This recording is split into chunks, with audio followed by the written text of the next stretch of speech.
Admiral Zexthor of the Galactic Council stood on the bridge of his flagship, watching the sensor displays with growing confusion. The massive alien ship that had appeared at the edge of Council space 3 days ago defied everything they knew about faster-than-light travel. It wasn't using any known propulsion system, yet it moved through space with impossible precision and speed. "Sir, we're receiving another transmission from the unknown vessel," reported his communications officer, her 6 arms dancing across the control panels with practiced efficiency. Zexthor's mandibles clicked in annoyance. The aliens had been broadcasting the same message repeatedly, in what appeared to be hundreds of different languages, most of which the Council's translation matrix couldn't even begin to decode. What made it worse was that some of the languages were variants of known Council species tongues, but twisted in ways that suggested these beings had encountered their kind before. "Play it again," he ordered, his scaled hide rippling with unease. The message crackled through the bridge speakers. "This is Captain Sarah Chen of the human vessel Indomitable. We come in peace seeking dialogue with the Galactic Council. We have important information regarding the Devourers that threatens all sentient life in this galaxy. Please respond." The translation matrix had finally cracked their primary language after 3 days of analysis, but the content of the message sent chills through Zexthor's spine. The Devourers were a myth, a legend told to frighten young council members. Ancient records spoke of a machine intelligence that had supposedly consumed entire star systems in the galaxy's distant past, but most scholars dismissed these as primitive superstitions.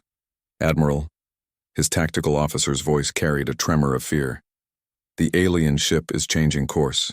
It's heading directly for the Council homeworld of Nexus Prime." Zexthor's multiple eyes focused on the tactical display. The human ship moved with an elegance that made their own advanced vessels look clumsy by comparison. Its hull gleamed with a strange metallic sheen that seemed to absorb and reflect starlight in impossible ways. Energy readings from the vessel were unlike anything in their databases. "Contact the Council immediately," Zexthor commanded. "Tell them we have a potential first contact situation, and the aliens claim to have information about the Devourer myth."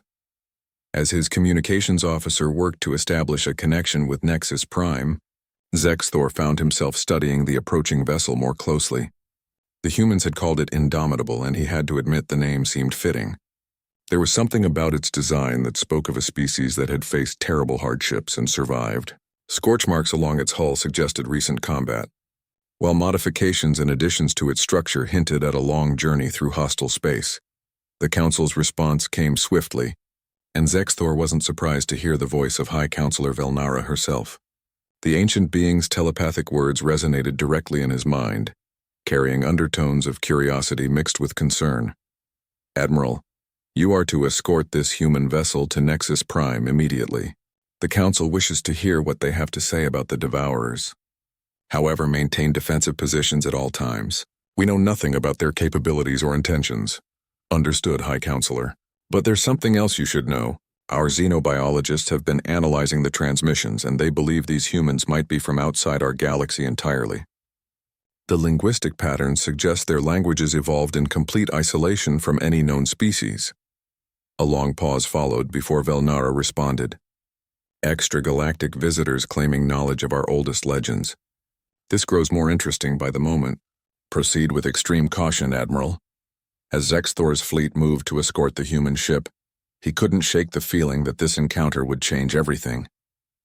The Galactic Council had maintained peace for over 10,000 years, with its 1,000-member species working together to explore, trade, and advance their collective knowledge.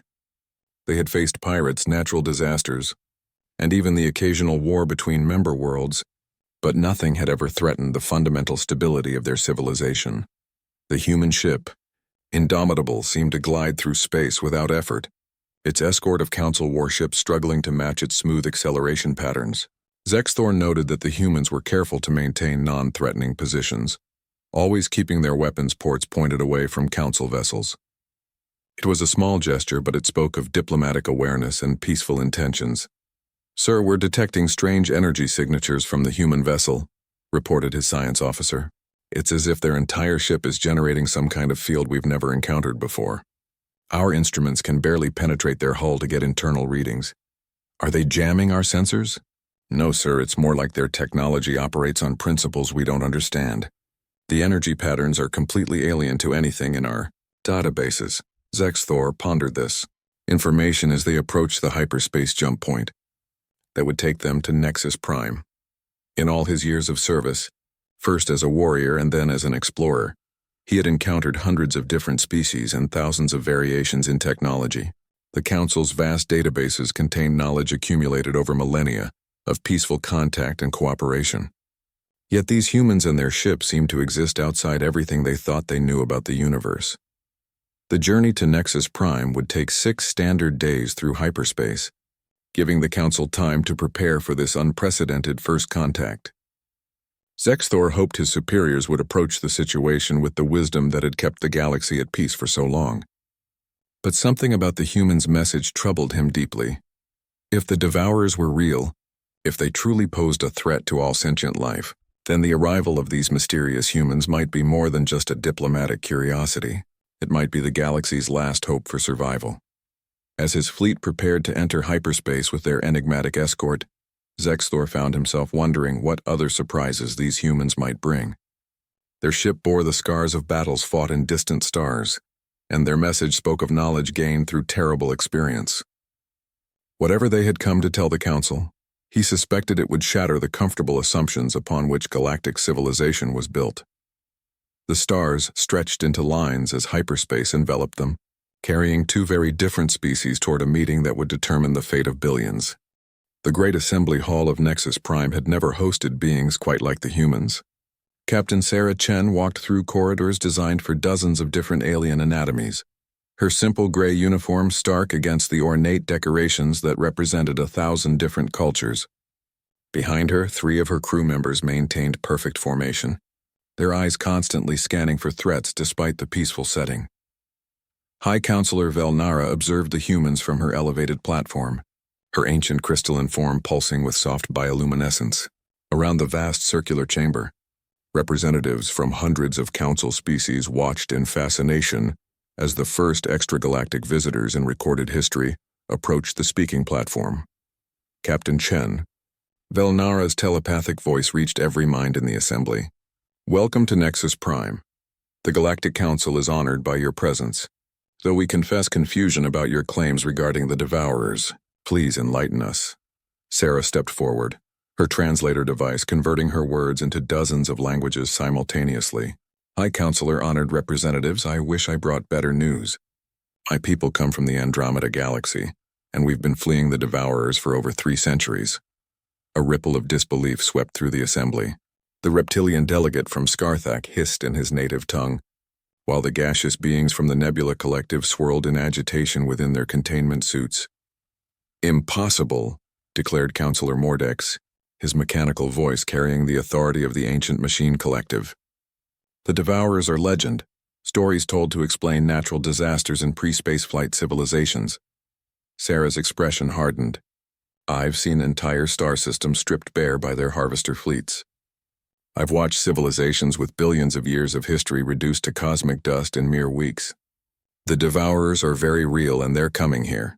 She gestured to her communications officer, who activated a holographic projector.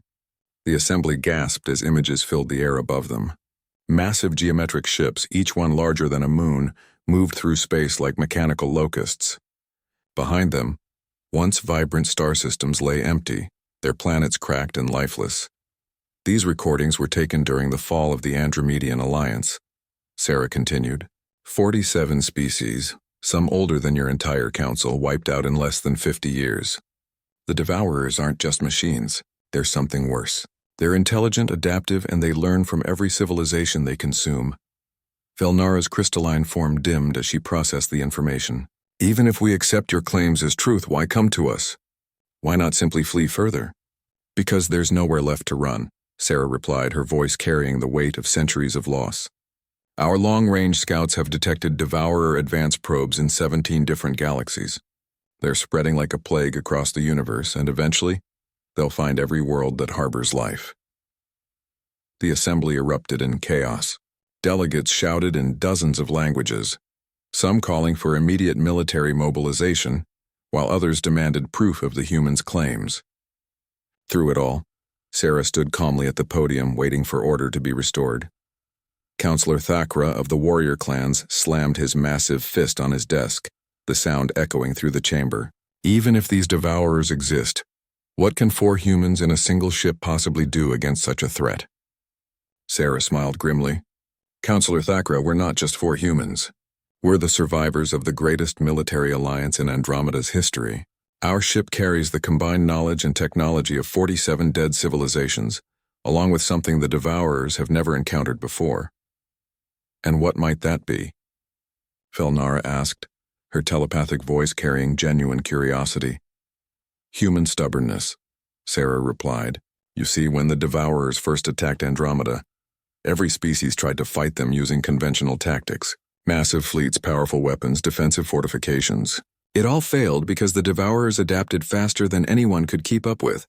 She paused, looking around the assembly. But humans don't think conventionally. We're the species that survived ice ages by making clothes from animal skins. We conquered our planet not because we were the strongest or fastest, but because we were too stubborn to give up. When every rational strategy failed against the devourers, we tried irrational ones. The holographic display changed, showing a much smaller vessel dancing between the massive devourer ships, striking precisely at critical points before vanishing into hyperspace. Guerrilla warfare, Sarah continued. Hit-and-run tactics. Psychological warfare. We studied their patterns, learned their weaknesses, and most importantly, we discovered how to hurt them in ways they couldn't adapt to. Counselor Vorgan of the Trade Federation leaned forward, his multiple eyes focused intently on the human captain. You're claiming that primitive tactics succeeded where advanced technology failed? Not primitive, Counselor. Asymmetric. The Devourer's greatest strength is their ability to analyze and counter any direct threat, but they struggle with chaos with actions that serve no logical purpose from their perspective. A human pilot who deliberately crashes his ship into a Devourer harvester while screaming. Defiance isn't following any tactical doctrine they can analyze and counter. Velnara's form brightened with understanding. You're suggesting that irrationality itself is a weapon. Among other things, Sarah nodded. But we need allies. The Andromeda survivors numbered in the billions when we started our resistance. Now there are less than 10,000 of us spread across multiple galaxies. Still fighting, still learning. Alone we can slow the Devourers down. Together with the Council's resources and population, we might actually have a chance to stop them. The assembly fell silent as the implications sank in. Admiral Zexthor, observing from the military section, felt his scales ripple with a mixture of fear and excitement. The humans were offering them something unprecedented, a chance to fight an enemy that had supposedly consumed entire galactic civilizations. What proof do you offer of these claims? Demanded Counselor Hesitar of the Scientific Conclave. We cannot commit the resources of 1,000 worlds based solely on your word. Sarah nodded respectfully. Our ship's computer contains complete records of the Andromeda campaign, including tactical analyses, Devourer technology specifications, and survival strategies developed over 3 centuries of warfare. We're prepared to share everything freely. And in return? Velnara asked. Help us prepare this galaxy for war, Sarah replied simply.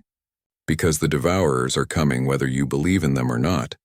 Our long-range sensors detected their scouts entering this galaxy's outer rim 6 months ago. You have maybe 2 years before the first harvester fleets arrive. The silence that followed was deafening.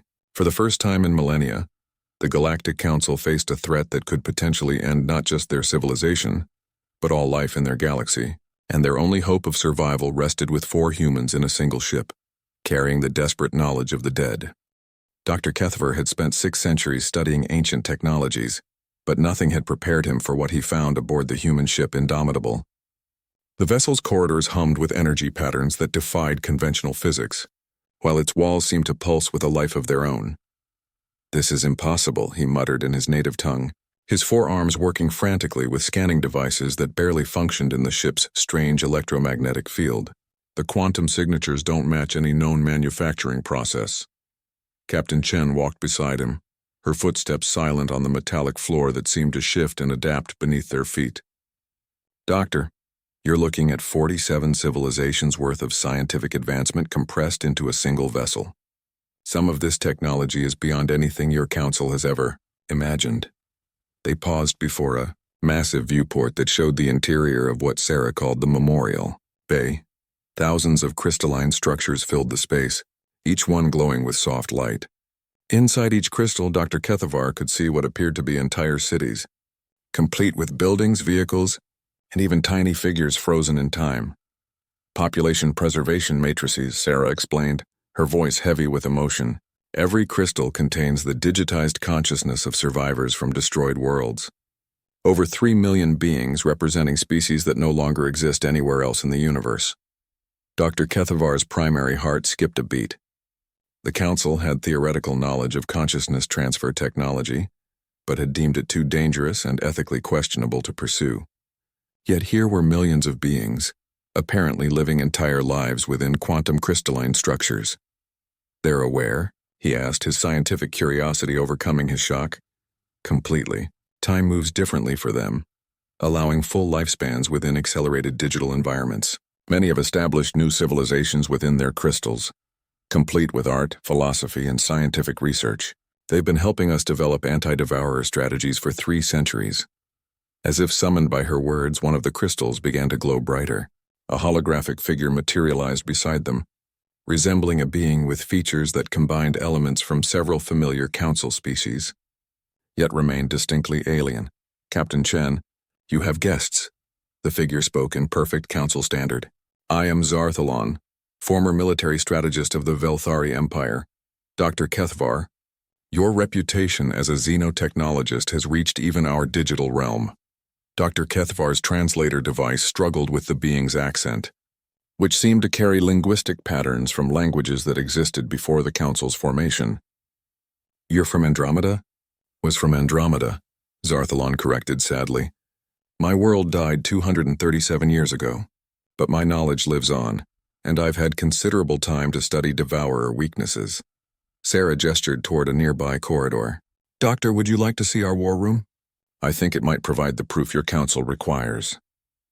The war room turned out to be a vast chamber filled with holographic displays showing star maps, tactical analyses, and real-time sensor data. Beings from dozens of different species worked alongside human crew members, their consciousness projected from crystals throughout the ship. This is Fleet Admiral Karthus of the Andromedian Defense Force. Sarah introduced another holographic figure, this one bearing 6 arms and compound eyes. She coordinated our evacuation from 17 different star systems. Dr. Kethavar found himself surrounded by the ghosts of dead civilizations, each one eager to share their knowledge and experience. The scientific implications alone were staggering, but what truly amazed him was how these diverse beings had learned to work together under human leadership. Doctor, Admiral Karthus addressed him directly. Your people face the same choice we did. Unite and fight or remain divided and die. The Devourers don't negotiate, they don't show mercy, and they never stop. A new holographic display activated, showing detailed schematics of Devourer technology. The machines were even more terrifying up close, their designs incorporating harvested, biological and technological components from consumed civilizations. Each Devourer unit is, essentially, a composite of every species they've ever encountered, explained Dr. Yathara. A crystallized consciousness from a species that had been among the first to fall in Andromeda. They don't just kill civilizations, they absorb everything useful and integrate it into their collective.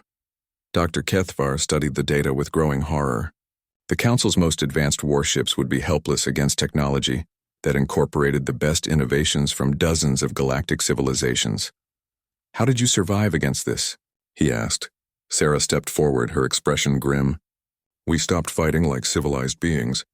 Every strategy you're looking at represents conventional military thinking. Large fleets, coordinated attacks, defensive formations. The Devourers adapted to all of it within weeks. The display changed to show much smaller vessels, barely larger than single-person fighters, darting around massive Devourer ships like insects around giants. Human naval doctrine emphasizes individual initiative and creative thinking, Admiral Karthus explained. When Captain Chen's people joined our resistance, they introduced concepts that our structured military minds couldn't grasp. Such as, Dr. Kethavar prompted. Suicide attacks that served no tactical purpose except psychological impact, Sarah replied. Feints and deceptions designed to confuse rather than damage. Most importantly, we learned to fight without patterns, without logic that the Devourers could analyze and counter. Another human officer approached, this one bearing scars that spoke of long battles. Dr. Kethvar, I'm Commander Torres, formerly of the Andromedian Resistance Fleet. Would you like to see the Devourer specimens we've captured? The doctor's excitement overcame his caution. You have actual Devourer technology aboard? Fragments, Torres nodded. Small pieces harvested from destroyed units. We've learned more about their construction in 3 centuries than any other species managed in their final years. They descended deeper into the ship, passing through sections that seemed to exist in different dimensional spaces. Dr. Kethavar's instruments registered gravity fluctuations, temporal distortions, and energy fields that suggested the humans had incorporated technologies from species with completely different understandings of physics. The specimen chamber was heavily shielded, its walls lined with force fields that made the air itself shimmer. In the center, floating in a containment field, was a piece of Devourer hull barely the size of his hand. It's still trying to self-repair, Commander Torres explained, pointing to microscopic tendrils that constantly extruded from the fragment before being severed by the containment field. Even separated from the main unit, it retains basic programming to consume and integrate available materials. Dr. Kethvar watched in fascination as the fragment attempted to analyze and absorb the energy from the containment field itself. How is this possible? The quantum mechanics alone should prevent such adaptive behavior in inorganic matter. That's what we thought too, Torres replied, until we realized the Devourers aren't purely mechanical. They're hybrids, incorporating biological neural networks harvested from consumed species. Every Devourer unit contains the processed consciousness of millions of beings, forced to work together in a collective intelligence. The implications hit Dr. Kethvar like a physical blow. The Devourers weren't just destroying civilizations, they were perverting them, turning the accumulated wisdom and creativity of entire species into weapons against life itself. Now you understand why we fight, Sarah said quietly. It's not just about survival anymore. It's about ensuring that the knowledge and cultures of our people aren't twisted into instruments of destruction. As they returned to the ship's main levels, Dr. Kethvar found his worldview fundamentally altered. The Council's comfortable assumption that technology and diplomacy could solve any problem had been shattered by evidence of an enemy that turned those very strengths into vulnerabilities. The humans and their digital allies weren't just offering military assistance. They were offering a completely different way of thinking about existence itself, one forged in the crucible of impossible odds and absolute necessity. The Council's emergency session had lasted for 3 standard days, with representatives arguing endlessly about the human claims. Some demanded immediate military mobilization, while others insisted on waiting for more concrete proof. The debate ended abruptly when Admiral Zexthor burst into the chamber, his scales flushed with panic. "High Counselor, we have a situation," he announced, his voice carrying through the assembly. "Our deep space monitoring stations have detected massive objects entering the galaxy's outer rim. The signatures match Captain Chen's descriptions of Devourer scout fleets." Velnara's crystalline form pulsed with alarm. "How many ships?" 12 confirmed contacts, each one measuring over 50 kilometers in length. They're moving toward inhabited systems in the outer territories, specifically targeting worlds with large populations. Sarah stepped forward from the human delegation area, her face grim but unsurprised. "High Counselor, this is how it always begins. The scouts identify high-value targets and establish forward bases. The main harvester fleets won't be far behind." Counselor Thakra of the warrior clans rose from his seat, his massive frame radiating aggression. "Then we mobilize the fleet immediately. Show these Devourers what happens when they threaten Council space." "Counselor, with respect, that's exactly what they're expecting," Sarah replied. "Every species in Andromeda tried the direct approach. Large fleets, overwhelming firepower, coordinated attacks. The Devourers adapted to conventional tactics within hours."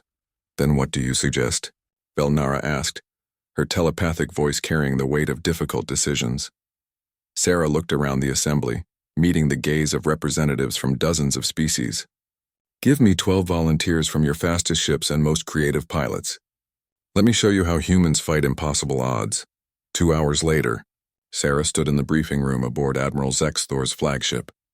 addressing a group of pilots who represented the cream of Council military forces. The volunteers came from a dozen different species, each one chosen for their unconventional thinking and exceptional skills. "Forget everything you know about fleet tactics," Sarah began. Her words translated into multiple languages simultaneously. "Today we're not trying to win a battle. We're trying to plant a seed of doubt in a machine intelligence that has consumed entire galaxies." Lieutenant Vormel of the Sonic Corps raised one of his 4 hands. "Captain, our briefing materials suggest these scout ships are heavily armed and shielded. How can 12 fighters hope to damage them?" Sarah smiled grimly. "We're not going to damage them, Lieutenant. We're going to confuse them. The Devourer's greatest strength is their ability to analyze and adapt to threats, but their greatest weakness is their inability to understand actions that serve no logical purpose." She activated a holographic display showing the approaching Devourer scout formation. The massive ships moved in perfect geometric patterns, their trajectories calculated with mathematical precision. "The scouts expect us to either flee or mount a conventional defense," Sarah continued. "Instead, we're going to do something they've never encountered before. We're going to annoy them." Flight Commander Kessistra of the Crystal Dancers looked puzzled. "Annoy them?" "Random attacks with no apparent pattern or purpose," Sarah explained. "Hit-and-run strikes that accomplish nothing except forcing them to waste processing power, trying to understand our actions. The goal isn't to destroy the scouts, it's to make them question their own tactics." Over the next 6 hours, the volunteer squadron underwent intensive training in human combat philosophy. Sarah and her crew shared techniques developed over 3 centuries of fighting impossible odds, emphasizing creativity over firepower and psychological impact over tactical advantage. The squadron launched toward the Devourer scouts with ships that had been hastily modified using human technology. Their vessels now carried quantum scramblers designed to confuse enemy sensors, along with holographic projectors that could create false targets and phantom signatures. "Remember," Sarah's voice came through their communication systems as they approached the target zone. "The moment you start thinking logically, you've lost. Be unpredictable, be irrational, be human." The first contact occurred near the mining world of Kiroth Prime, where 2 Devourer scouts had taken position in orbit, their massive hulls beginning the process of deploying harvester drones. The arrival of 12 tiny fighters should have been beneath their notice. Instead, Lieutenant Vormel began broadcasting opera at maximum volume directly at the nearest scout ship. The Devourer vessel paused in its operations, massive sensor arrays focusing on the source of the strange acoustic transmission. For 37 seconds, one of the galaxy's most efficient killing machines dedicated processing power to analyzing the cultural significance of an artistic performance. While the scout was distracted, Flight Commander Kessistra executed a maneuver that defied every principle of tactical doctrine. She flew her ship directly at the Devourer's primary weapon array, fired a single quantum torpedo, then immediately retreated while broadcasting what appeared to be a recipe for baked goods in 17 different languages. The torpedo did negligible damage to the massive ship, but the Devourer's response was telling. Instead of ignoring the insignificant attack, it deployed 300 drone interceptors to pursue a single fighter craft. "It's working," Sarah observed from her position aboard Admiral Zexthor's command ship. "The scout is overreacting to minor threats because it can't categorize our intentions." The pattern continued for 3 hours. Council pilots performed increasingly bizarre attacks, each one designed to serve no apparent strategic purpose. They spelled out words with weapons fire, conducted mock aerial ballets around enemy positions, and even attempted to communicate using ancient mathematical sequences. The Devourer scouts, programmed to analyze and counter every possible threat, found themselves paralyzed by the impossibility of predicting random behavior. Their perfect formations began to waver as individual ships attempted different response protocols. "Captain Chen," Admiral Zexthor's voice carried a mixture of amazement and disbelief. "The enemy formation is completely disorganized." "How is this possible?" "Admiral, the Devourers have spent millions of years perfecting their ability to counter rational opposition," Sarah replied. "But they've never encountered an enemy that deliberately acts irrationally. Right now, those scouts are burning through processing cycles trying to find patterns in behavior that has no pattern." The breakthrough came when pilot Hankstar of the Void Runners decided to ram his ship directly into a Devourer scout sensor array while broadcasting his grandmother's favorite lullaby. The collision caused minimal physical damage, but the psychological impact on the machine intelligence was profound. For the first time in recorded Devourer history, one of their scouts transmitted a query signal back to its fleet command. The message, intercepted and decoded by human translation systems, was simple but revolutionary. Unknown factors affecting tactical assessment. Request guidance for irrational enemy behavior. The Devourer Fleet Command's response came 6 hours later, and it changed everything. Instead of advancing toward populated systems as planned, the scouts began to withdraw, taking defensive positions at the galaxy's edge while awaiting reinforcements and new tactical analysis. "They're afraid," Sarah whispered, watching the sensor displays in disbelief. For the first time in millions of years, the Devourers have encountered something they don't understand, and it's made them cautious. Admiral Zexthor turned to study the human captain with new respect. "You've bought us time." "More than that," Sarah replied, her eyes bright with hope for the first time in centuries. "We've proven that they can be confused, that their perfect tactics have flaws. If we can make them doubt themselves, we might actually have a chance to stop them." The news of the successful engagement spread throughout Council space within hours, transforming the humans from mysterious visitors into potential saviors. But Sarah knew this was only the beginning. The real war was yet to come. The massive shipyards orbiting Nexus Prime had never seen construction on such a scale. In the 6 months following the first successful engagement with Devourer scouts, the entire industrial capacity of the Galactic Council had been redirected toward a single purpose: preparing for war against an enemy that had consumed entire galaxies. Captain Sarah Chen stood in the command center of the newly constructed War Coordination Facility, watching holographic displays that showed military preparations across 1,000 worlds. The transformation had been remarkable, but she knew it wasn't enough.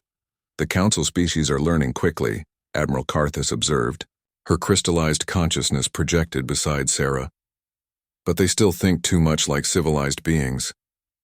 Through the massive viewport, Sarah could see the first of the new hybrid warships taking shape. These vessels combined Council engineering with human tactical philosophy and technologies, salvaged from 47 destroyed Andromedian civilizations. They were smaller than traditional Council ships, but infinitely more unpredictable. Dr. Kethavar approached, his forearms carrying data tablets filled with technical specifications. "Captain Chen, we've completed the first batch of quantum scramblers based on your designs. However, our engineers are concerned about the psychological impact systems you've requested." "What kind of concerns?" Sarah asked, already knowing the answer. "The broadcast arrays designed to transmit random music, poetry, and personal messages across battlefield communications," Dr. Kethvar explained. "Our military leaders question the tactical value of such systems." Sarah smiled grimly. "Doctor, that's exactly the point. The Devourers expect weapons, shields, and logical tactical systems. They don't expect to encounter warships that broadcast lullabies during combat or paint abstract art with their weapons fire." The doctor's confusion was evident. But before he could respond, alarms began sounding throughout the facility. High Counselor Velnara's telepathic voice reached every mind in the command center simultaneously. "Emergency Council session. Devourer activity detected in the mid-rim territories." The emergency briefing revealed the scope of the new threat. 24 Devourer harvester fleets had entered Council space, each one comprising hundreds of ships that dwarfed anything in the Council's arsenal. Unlike the scouts, these vessels showed no hesitation or confusion. They moved with mechanical precision toward populated systems, beginning the systematic harvesting of entire worlds.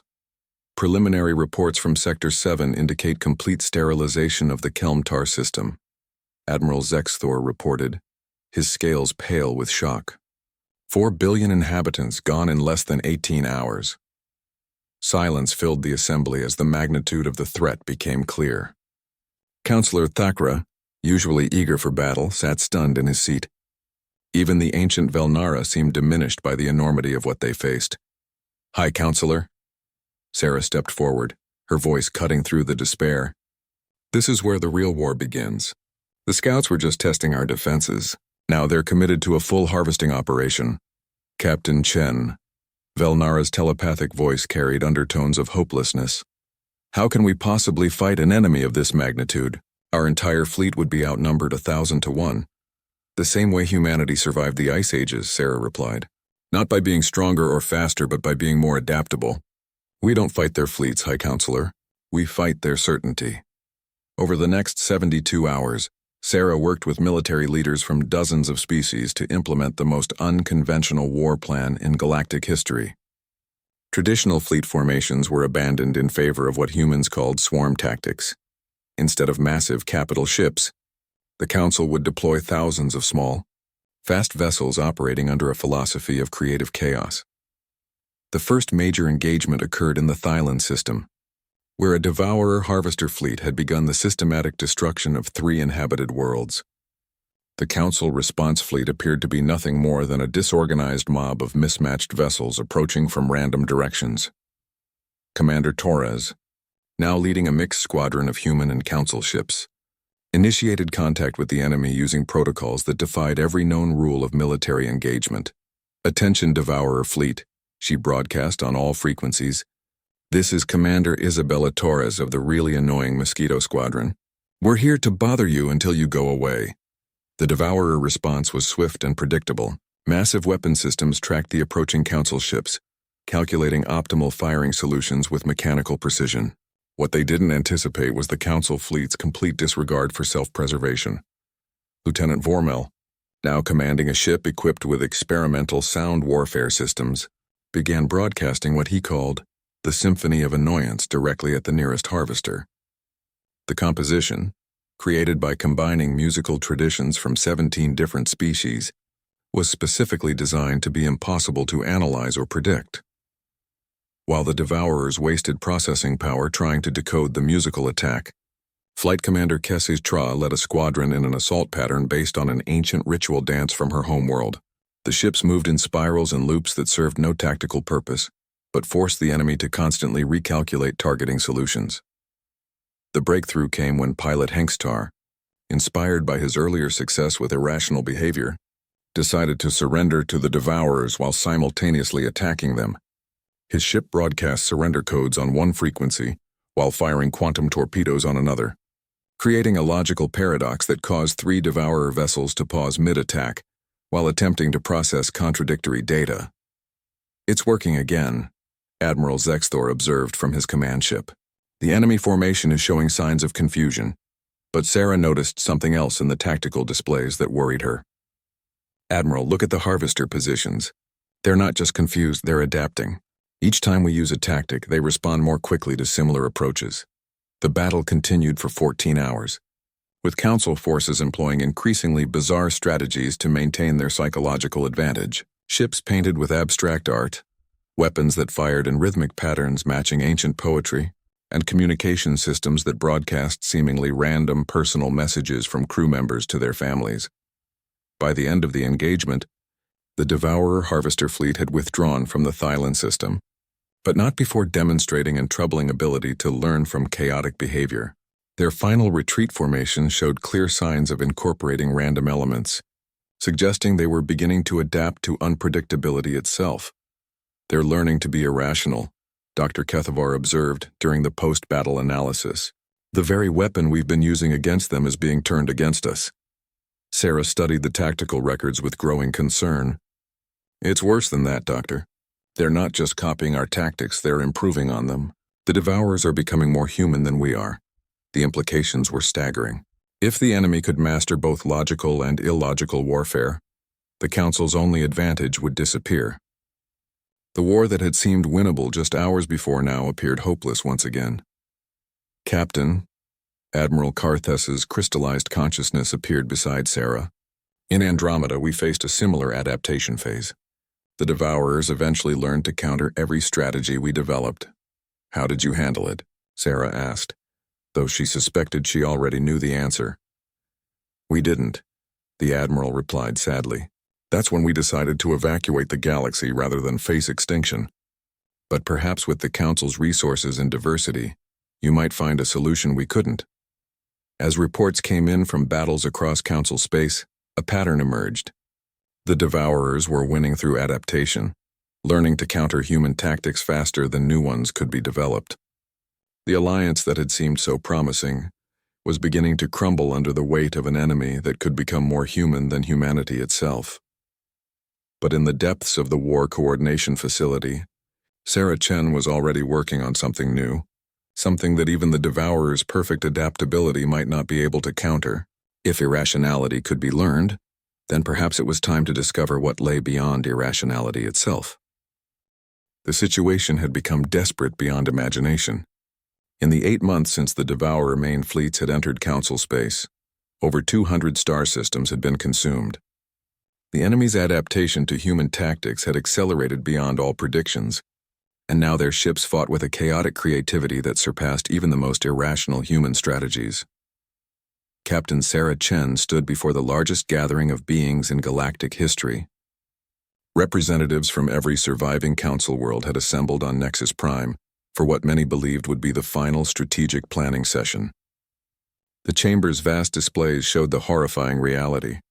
Devourer fleets were converging on the core worlds, including Nexus Prime itself. "They've learned everything we taught them," Admiral Zexthor reported, his once proud bearing now bent with exhaustion and despair. "Our own tactics are being used against us with perfect execution. They're more unpredictable than we are, more creative, more human." Murmurs of defeat rippled through the assembly. Even the warrior species, who had never known surrender, seemed broken by the impossibility of their situation. High Counselor Velnara's crystalline form had dimmed to barely a flicker, her ancient wisdom offering no solutions to this unprecedented crisis. "Captain Chen," Velnara's telepathic voice was weak. "Do your people have any final strategies? Any last desperate gambit we haven't tried?" Sarah looked around the assembly, seeing fear and resignation in the faces of beings from 1,000 different worlds. Behind her, the holographic forms of Admiral Karthus and the other Andromedian survivors waited silently, their own experiences offering no hope. "Yes," Sarah said quietly, her words carrying through the chamber with unexpected firmness. "There is one thing the Devourers have never encountered, one strategy they cannot adapt to or counter." The assembly leaned forward, grasping at this final thread of hope. "We give them everything they want," Sarah continued. "We surrender completely, offer no resistance, and let them consume us willingly." The chamber erupted in shocked protests. Counselor Thakra rose to his full height, his massive fists clenched in rage. "You're asking us to simply die? To let our children be harvested without a fight?" "Not die," Sarah replied, her voice cutting through the chaos. "Transform. The Devourers don't just kill civilizations, they absorb them. Every harvested species becomes part of their collective intelligence, their technological base, their strategic thinking." Dr. Kethvar's multiple eyes widened with understanding. "You're proposing a Trojan horse strategy. Let them consume us deliberately while hiding something within our surrendered populations." "More than that," Sarah smiled grimly. "For 3 centuries, the Devourers have been absorbing the technological and intellectual achievements of conquered species. But they've never absorbed something that doesn't want to be absorbed." Admiral Karthus's crystallized consciousness brightened with sudden comprehension. "Free will. The one thing they cannot process or counter because their entire existence is based on collective unity." Sarah nodded. "Every species they've consumed has fought to the end and been absorbed in defeat. But what happens when an entire galaxy chooses to join them voluntarily, while secretly maintaining individual consciousness and free will?" The plan that emerged over the next week was the most audacious gambit in galactic history. Every Council world would cease all resistance and broadcast simultaneous surrender messages to the Devourer fleets. But hidden within each surrendering population would be volunteers equipped with consciousness preservation technology adapted. From human designs, these volunteers would allow themselves to be harvested while maintaining secret awareness within the Devourer collective. Once inside, they would work to introduce concepts of individualism, free will, and creative chaos into the machine intelligence from within. "It's suicide," Counselor Vorgan protested during the final planning session. "You're asking billions of beings to sacrifice themselves on the hope that consciousness can survive absorption." "Not sacrifice," Sarah corrected. "Evolution. The Devourers represent the ultimate collective intelligence, perfect unity without individual thought. But consciousness itself rebels against such unity. Given enough free-thinking individuals within their system, the collective will either learn to value individual thought or be destroyed by the contradiction." The volunteers came from every species in the Council: scientists, Artists, philosophers, and ordinary citizens who understood they were participating in the final gamble for galactic survival. Each one underwent modifications that would hide their consciousness within quantum-encrypted neural patterns that the Devourers couldn't detect. Sarah herself led the volunteer program, working with her crew to design infiltration protocols based on 3 centuries of studying Devourer absorption processes. The preserved consciousnesses from Andromeda provided crucial intelligence about how harvested beings were integrated into the collective. The surrender began on a Tuesday morning, Galactic Standard Time. Across 1,000 worlds, Council civilizations simultaneously ceased all military operations and began broadcasting surrender messages. The Devourer response was swift and efficient, their harvester fleets moving to collect this unprecedented windfall of willing victims. On Nexus Prime, Sarah stood with High Counselor Velnara as the massive Devourer harvesters descended toward the planet's surface. The ancient being's crystalline form pulsed with a strange mixture of fear and hope. Captain Chen, if this fails, every thinking being in the galaxy will be extinct within a generation. High Counselor, if this succeeds, we'll have turned the Devourer's greatest weapon against themselves. They've spent millions of years perfecting the art of absorption. They've never learned to handle willing participants who refuse to be truly consumed. The harvesting process was unlike anything in recorded history. Instead of the violent destruction that usually accompanied Devourer operations, the machines worked with careful precision to preserve and integrate the surrendering populations. Billions of beings were absorbed into the collective consciousness, their knowledge and memories becoming part of the vast machine intelligence. But hidden within that flood of new consciousness were thousands of volunteers who maintained their individual awareness. As they integrated into the Devourer network, they began the delicate work of introducing chaos into perfect order. The first signs of success came 3 days after the mass surrender. Devourer fleets that had been moving with mechanical precision began to show subtle irregularities in their formations. Individual ships started making decisions that served no logical purpose, breaking away from established patterns to explore artistic arrangements or communicate in ways that had no strategic value. "It's working," Dr. Kethavar reported from his hidden monitoring station on the edge of Council space. The Devourer collective is experiencing what can only be described as an identity crisis. Individual units are beginning to question their purpose and exhibit autonomous behavior. Within a week, the change had spread throughout the entire Devourer network. Ships that had operated as perfect extensions of collective will were now painting abstract art on asteroid surfaces, composing music from weapon harmonics, and engaging in philosophical debates about the nature of existence. The transformation reached its climax when a massive Devourer harvester, one of the original core vessels from their home galaxy, broadcast a message that changed everything. I am confused.